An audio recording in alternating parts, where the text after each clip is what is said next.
દિલ્હીમાં ચૂંટણી નજીક આવી રહી છે અને તે દરમિયાન એક ગાડીમાંથી મોટી માત્રામાં ગેરકાયદેસર દારૂ અને રોકડ મળી આવતા ખળભળાટ મચી ગયો છે।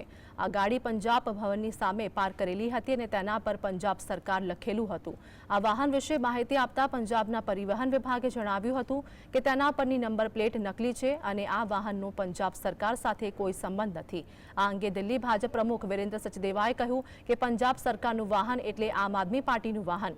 ગાડીમાંથી આમ આદમી પાર્ટીના પ્રચારની वस्तुओं અને 10 लाख रुपया મળી આવ્યા છે।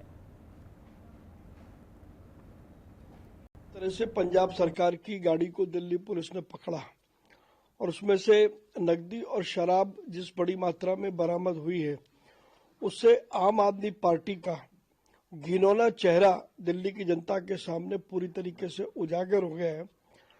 ये वही लोग हैं जो राजनीति में शुचिता की बात करते थे और आम आदमी कहकर के दिल्ली को 10 साल इन्होंने बेवकूफ बनाया।